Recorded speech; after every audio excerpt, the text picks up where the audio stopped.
The first time Kimberly saw Brent swagger into the bullpen with his $900 loafers and a PowerPoint full of buzzwords, she knew the company was officially screwed.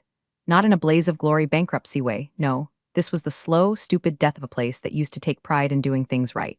Kimberly had been there for 16 years. Her spreadsheets were cleaner than the CFO's conscience and twice as reliable.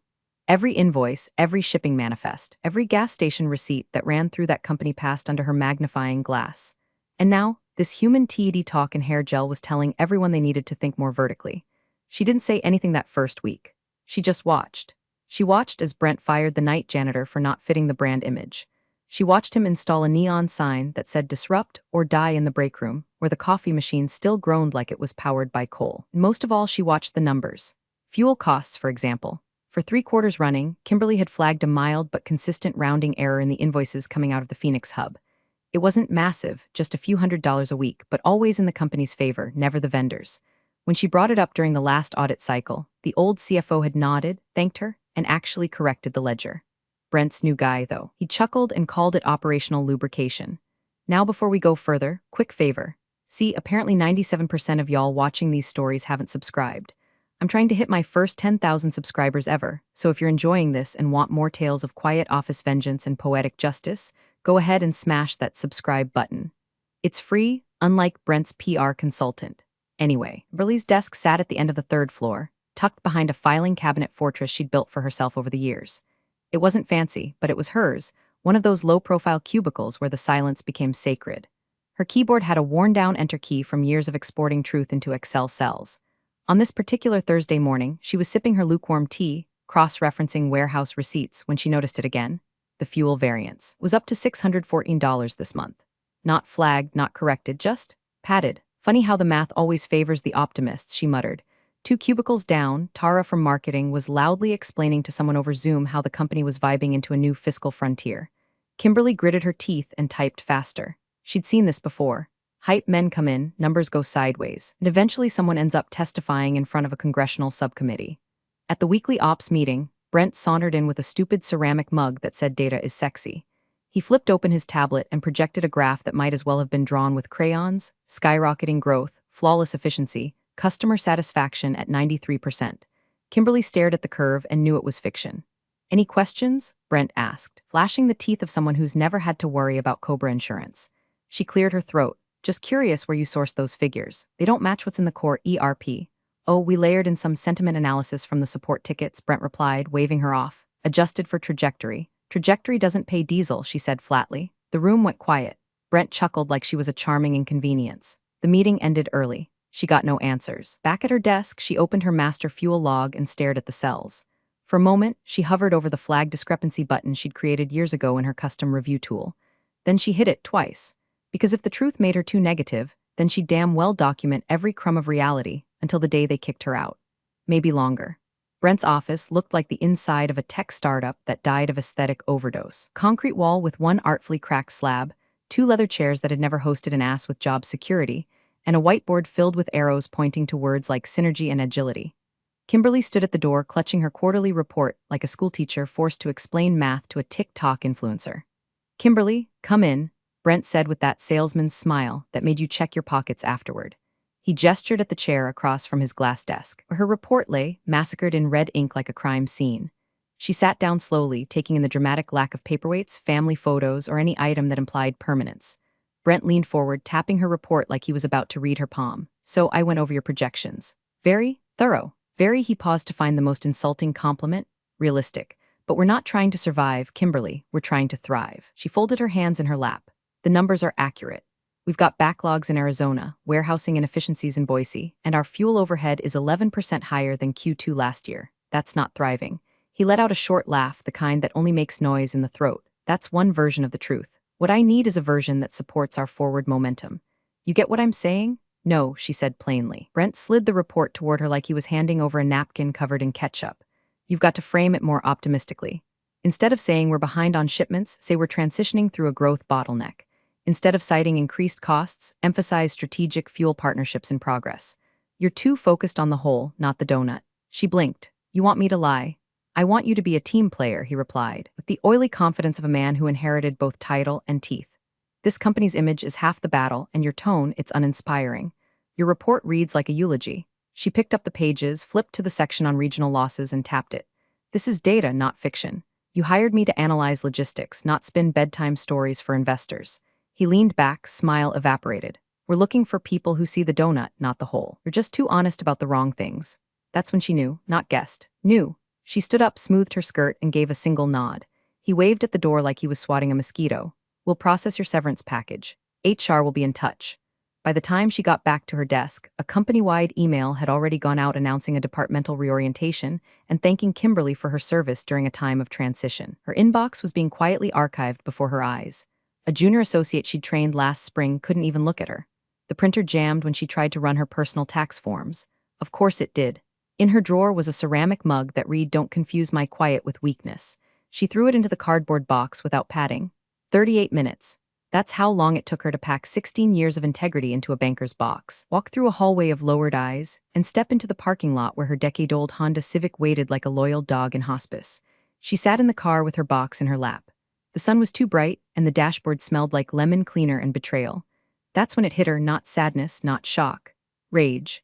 The kind that settles low and quiet, like a pilot light waiting for gas. The days bled together in the gray soup of late afternoon light, filtering through the dusty blinds of Kimberly's apartment. She hadn't intended to fall into a routine, but joblessness had a way of choreographing its own ballet. Coffee at 9, job board doomscroll at 10, existential dread around 1, then a matinee showing of old true crime documentaries while she debated whether heating a can of soup counted as dinner or a cry for help. Her living room doubled as her office now, which was generous considering the desk was a folding table and her chair used to be part of a patio set. She'd lined up the usual suspects: LinkedIn, Indeed, Glassdoor, and a private spreadsheet she called places I'm too old to work at. It was color-coded. The red rows were ones that didn't respond. Orange were the thanks, but no thanks replies written in that HR dialect, where "we'll keep your resume on file" meant we deleted your email before finishing it. Kimberly had 22 years of experience and a minor degree in accounting that, once upon a time, got her in the door with confidence. Now it got her ghosted by software that filtered out resumes that didn't include phrases like agile, Scrum certified, or willing to relocate for exposure. Her most promising lead was a third-party logistics firm that offered dynamic culture compensation. Translation: free LaCroix and burnout. Her severance, if you could call 4 weeks of paycheck crumbs a package, had covered rent, groceries, and her car insurance. There wasn't much left. She'd stopped running the A/C. She unplugged her toaster. She learned that reheating coffee in the microwave twice was the max before it started to taste like hot paper towel. And then came that night. She was curled up on her faux leather couch that made fart noises every time she shifted, scrolling through her old company's social media like she was poking a bruise. Their Instagram was full of stock photos pretending to be real moments. Warehouse workers high-fiving in perfect lighting. A boardroom filled with multi-ethnic smiles, none of which she'd ever seen in real life. Then she saw the post. A link to Midwest Visionaries Quarterly. The headline hit like a belt buckle to the teeth. Brent Asher. The bold mind rewiring logistics for the 21st century. She stared at it for a full minute before clicking. There he was, Brent, sitting in a high-backed leather chair, looking like a divorced podcast host with dreams of becoming a lifestyle brand. The article was pure fluff. He talked about streamlining inefficiencies through intuitive leadership and reframing KPIs around human-first data. Kimberly barked a joyless laugh. Human-first data? The man couldn't locate the Arizona invoice server if you stapled the IP address to his forehead. The photo caption read, "Asher's hands-on approach is revolutionizing transparency in logistics." She shut her laptop so hard it made the cat jump off the couch. The rage was acid behind her eyes, but the helplessness was worse. She could see the lies. She could prove them. And yet here she was, eating rice with mustard for dinner because her checking account had $73.82 in it, and she didn't want to break a 20. No one called. No one checked in. Her phone stayed silent except for robocalls offering low-interest business loans to companies she no longer worked for. She lay in bed that night staring at the cracked ceiling. She wasn't mad she got fired. She was mad because they erased her. Like she was a bump in the road for the Brent parade. Just a necessary sacrifice so the visionary could make his spreadsheet smile for investors. The worst part? They were going to get away with it. Unless it started with the spinning beach ball of death.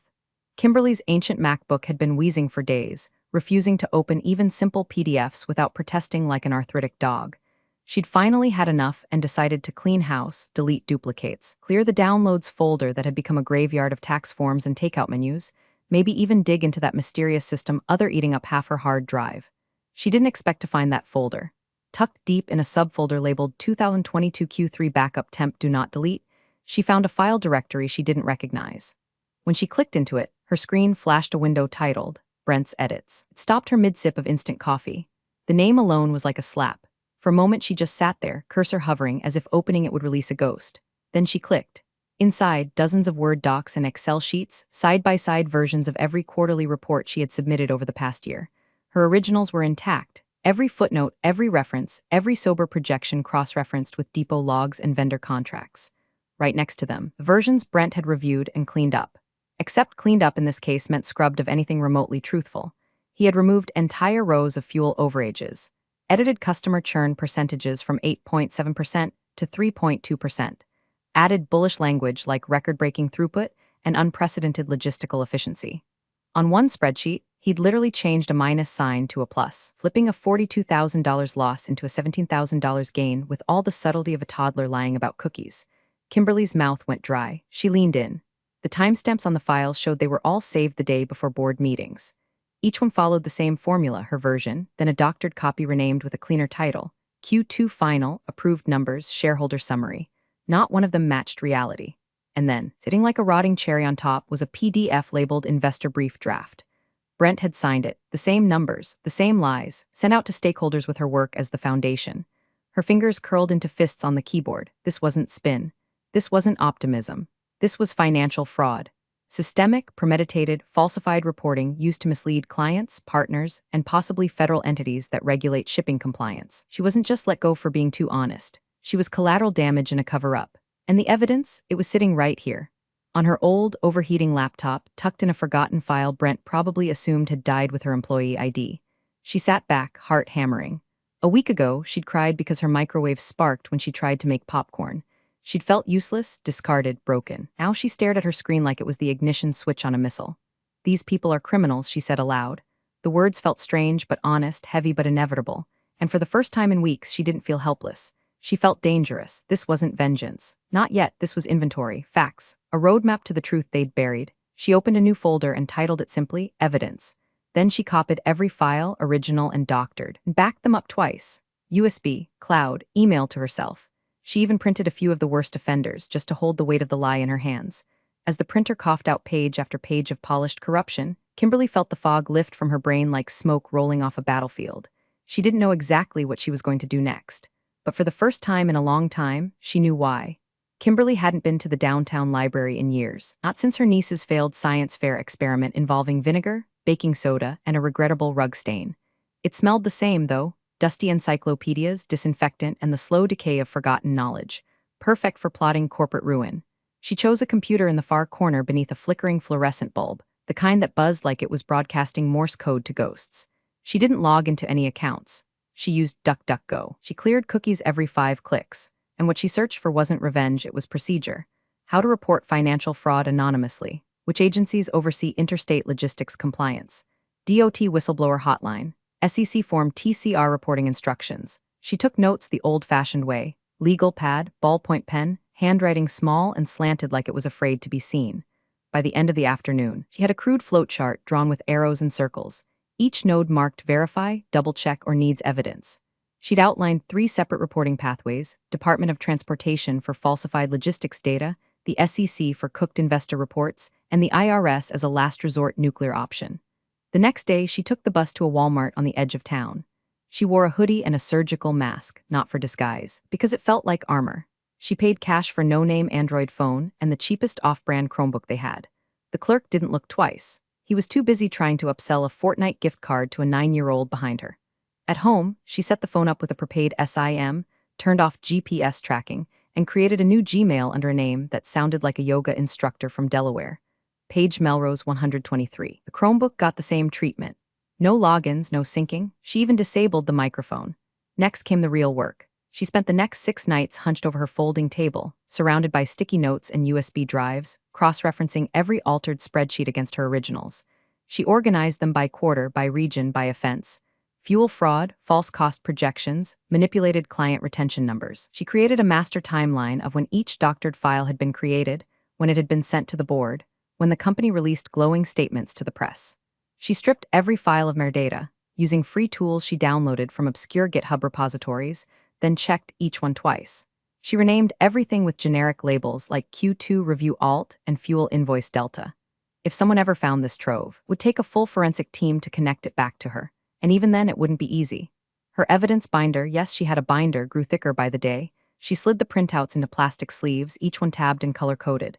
Red for investor-facing lies, blue for internal manipulation, yellow for vendor discrepancies. It wasn't just organized, it was beautiful. In a twisted way, it was the best project she'd ever worked on.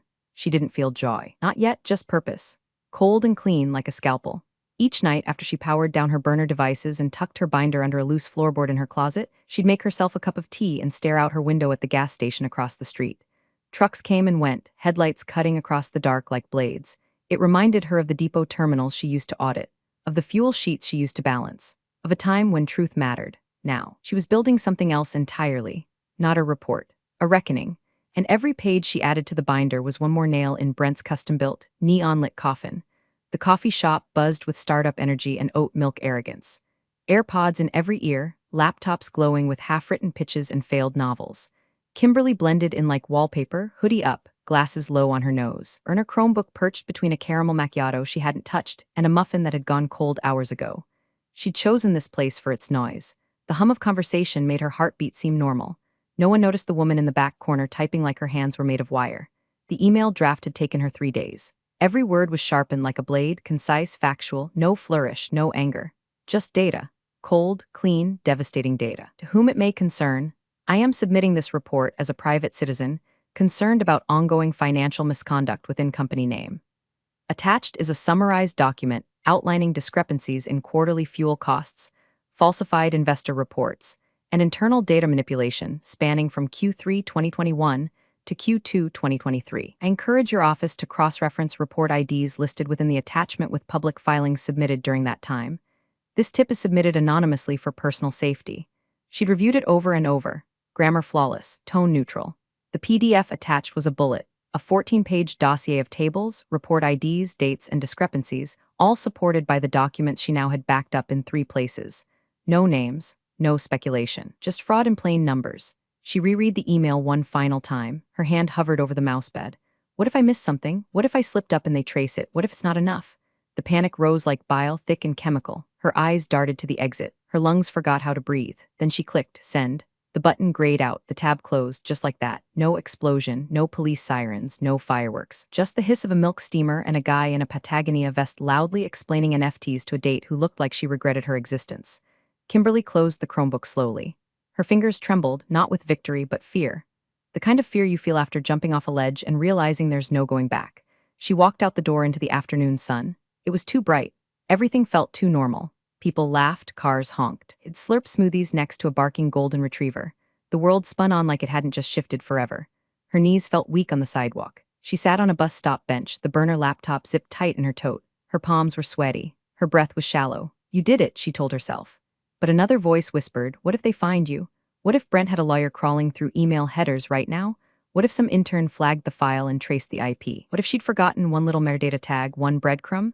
She sat there for 20 minutes, the world passing her by in fragments, shopping bags, barking dogs, some teenager vaping into a crosswalk. The paranoia was almost unbearable. But underneath it, something else stirred. A stillness. A weight being lifted. It wasn't over. It hadn't even started, but she had done it. The bomb was in the mail. By week 3, Kimberly had started checking the mailbox like a paranoid squirrel. Not for letters, those didn't come anymore, unless you counted credit card offers and the occasional sympathy coupon from ARP, but for signs, a man in a suit standing too long on her sidewalk, a black SUV circling the block, a bird sitting on her windowsill a little too long. Every cough from her neighbor sounded like someone tapping a wire. Nothing. Each morning she'd open her laptop, browse headlines, search company name fraud in incognito mode and come up dry.